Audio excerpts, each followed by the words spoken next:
최신 여론조사 결과를 알아봅니다. 이택수의 여론. 오늘도 리얼미터 이택수 대표 나오셨어요. 어서 오십시오. 안녕하십니까. 예, 인사도 정중하게 하시고요. 인도네시아 소식 때문에 조금 마음이 무거웠는데 네. 또 이 대표님이 이렇게 정중하게 인사하시고 이러니까 네. 밝은 모습 보니까 제가 조금 기분이 나아집니다. 네. 아니 사실은 오늘 우리가 할 얘기가 여론에서 돌릴 얘기가 두발 자유화잖아요. 네. 염색, 네. 뭐 파마, 이제 네. 서울에서는 자유롭게 해라. 네. 이게 서울시 교육청의 방침인데. 그렇습니다. 저는 이 대표님은 예전에 어떠셨을까? 지금 보니까 파마 하신 거? 자연산. 자연산 곱슬입니다. 자연산이세요? 네. 근데 지금 화면 보시는 분들은 아시겠지만 자연산 치고는 굉장히 자연스러운데요. 네. 저희 어머님이 잘 빼주셨습니다. 어머님이 네. 기술이 좋으세요. 네. 저희 아버님 덕분이군요. 아버님이 반곱슬이시거든요. 아버님이 빼주셨군요. 네. 그러면은 학창 시절에 뭐 파마하고 왔니 이렇게 해서 선생님한테 혼나고 그런 적은 없으셨어요? 이제 물어봐서 이건 원래 곱슬입니다라고 하면 믿어주셨죠.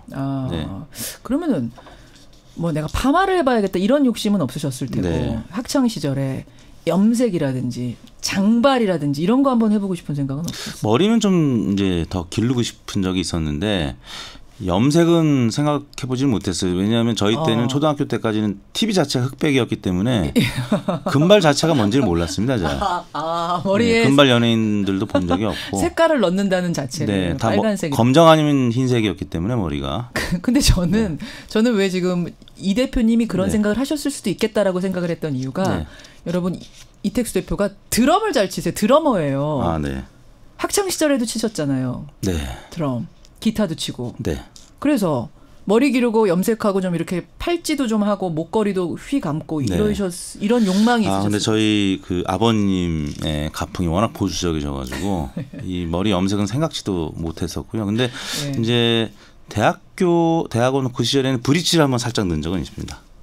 무슨 색깔? 금색 브릿지를 금색 브릿지. 앞머리에 살짝 넣은 적은 있는데 예. 별로 반응이 좋지 않았어요. 그 이후로는 하지 않고 있습니다. 자, 자연산 파마머리 네. 이택수 대표와 함께하는 오늘 스페셜 여론조사는 바로 이 두발 자유화에 대한 문제입니다. 서울시 교육청이요. 내년도 2학기부터 중학교, 고등학교 전부 머리는 손대지 말아라 학교에서 아이들 마음대로 하게 해달라 하라. 두발 자유화 방침을 밝힌 겁니다. 여기에 대해서 여러분들은 어떻게 생각하십니까? 이런 조사였죠?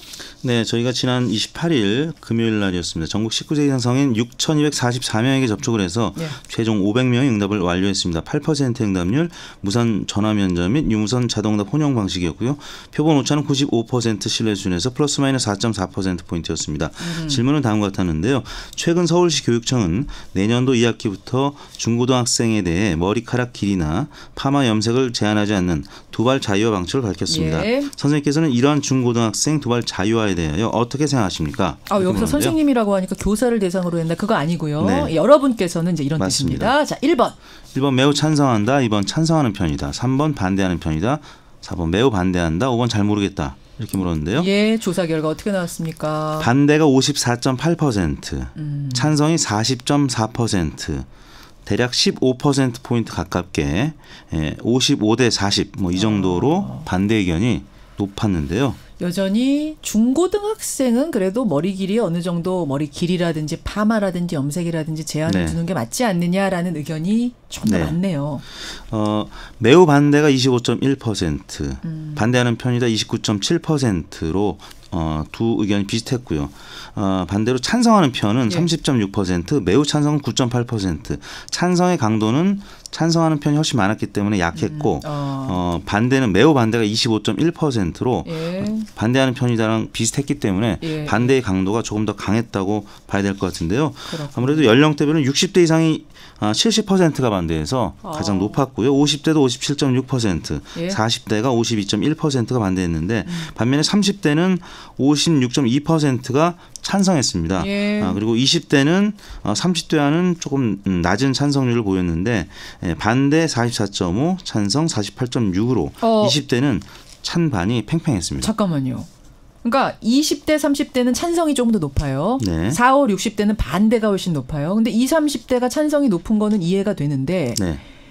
20대의 찬성률이 30대보다 낮아요? 네. 이거 왜 그렇습니까? 제가 정확한 답을 들고 오기 위해서 예. 우리 둘째 아들이 지금 20대 막 됐습니다. 예. 물어봤더니 이 경험에서 나오는 우려더라고요. 뭡니까? 그러니까 처음에는 저는 나도 못했으니까 너희도 안 된다 뭐 이런. 나 때는 안 됐는데 니들만 돼 이런 거? 네, 그러니까 배 아픈 그런 줄 알았는데. 응답일 줄 알았는데 지나고 보니까 예. 머리를 팜하고 염색하고 이런 데 신경 쓰니까 공부 더 안 하게 되더라. 아. 네, 본인의 경험에 우러난 그 걱정 이런 응답이었던 것 같습니다. 근데 그거는 이제 아드님 생각. 네, 한명조사. 네, 그렇습니다. 신빙성이 좀 떨어지는 이유긴 합니다만 네. 여러분은 이 이유가 뭐라고 생각하세요? 20대가 오히려 더 찬성률이 30대보다 낮았다.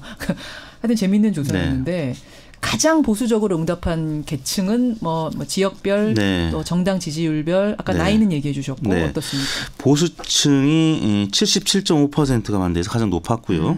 중도층도 58대 38로 반대 의견이 20%포인트가량 높았습니다. 이념 성향별로 봤을 때 네. 말이죠. 진보층은 반대로 56.9%가 찬성했고요. 예, 예. 36%만 반대했습니다. 지정당별로 자유한국당 지지층 또 무당층이 찬성 의견이 높았고 반면에 정의당 지지층은 찬성이 높았고 더불어민주당 지지층은 찬반이 20대와 비슷하게 팽팽했는데 찬성 의견이 소폭 높았습니다. 예. 그리고 여성이 남성보다는 반대 의견이 아주 소폭 높았습니다. 1.7%포인트 높게 나타났고요. 지역별로는 광주 전라가 62.7%가 반대해서 예.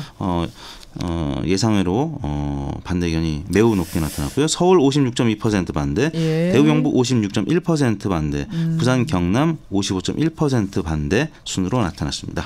청취자 의견 좀 볼까요? 부스러기 TV님은 그 모발 건강권이라고 이분은 표현하셨어요. 네. 아이들한테 그 자유도 좀 돌려줘야 되는 거 아니냐 이런 의견이 있으신가 하면 학생은 학생다워야죠. 자율화하면 흐트러지게 마련입니다. 박혜덕님 같은 의견도 올라오고 우리 뉴스쇼 청취자들은 어떤 의견이 많을지 모르겠는데 보내주십시오. 이 의견. 전체적으로는 55대 40이었던가요? 40으로 반대가 조금 더 높습니다. 보죠. 일단은 서울시만입니다. 예, 스페셜 여론조사 돌려봤고 대통령 지지도 가볼까요? 네, 문재인 대통령의 9월 4주차 주간 집계가 65.3%로 나타났습니다. 2주간 총 12.2%포인트가 상승한 수치인데요. 평양 남북 정상회담 그리고 한미 정상회담 등 방미 이 한반도 평화 외교가 이어지면서 예. 2주 연속 상승하면서 65%를 리얼미터 조사에서는 오랜만에 넘어섰는데요. 지난 4월 27일 있었던 1차 예. 판문점 남북 정상회담 직후에는 7.4%포인트 올랐었는데 그때보다 4.8%포인트 더 높은 상승폭을 기록했습니다. 예, 예.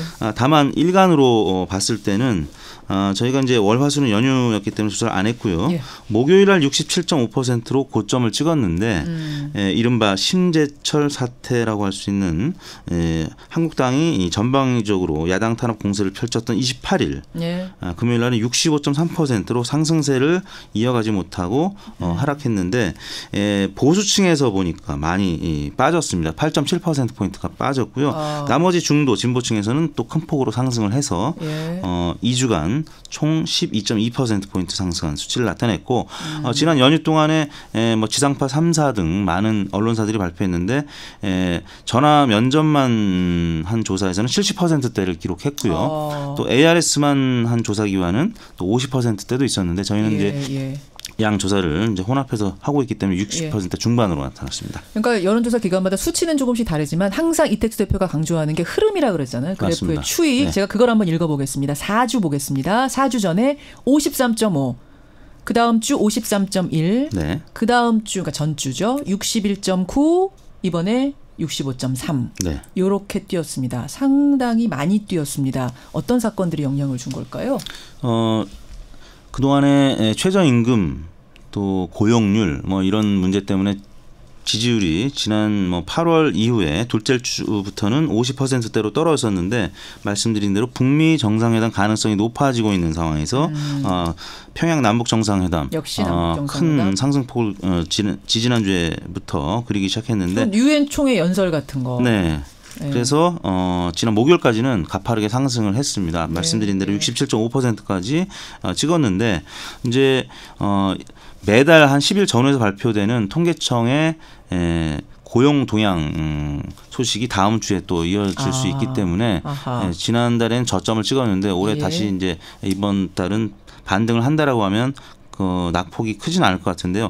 아무튼 북미 정상회담 가능성이 높아지고 있는 상황에서는 횡보할 가능성이 조금 더 높아 보이는데 심재철 사태라고 하는 네. 지금 이 여야 큰 쟁점이 붙은 이슈 때문에 또 하락 가능성도 조심스럽게 점쳐지고 있습니다. 그래요. 정당 지지율 빠르게 훑고 갈까요? 네, 민주당이 45.9%로 1.1%포인트 올랐고요. 예. 한국당은 1.6%포인트 빠진 17%를 기록했습니다. 예. 정의당이 10.2%로 1.9%포인트 올랐고 바른미래당 5.7%로 횡보, 예. 민주평화당 3.3%로 0.2%포인트 올랐습니다. 여기까지 어떻게 조사하셨습니까? 네, 저희가 지난 목요일과 금요일 이틀 동안 전국 19세 이상 유권자 18,658명에게 통화를 시도해서 최종 1,502명의 응답을 완료했습니다. 8.1% 응답률, 표본 오차는 95% 신뢰순에서 플러스 마이너스 2.5%포인트였습니다. 여기까지 오늘 이택수의 여론 이택수 대표 고생하셨습니다. 네, 감사합니다.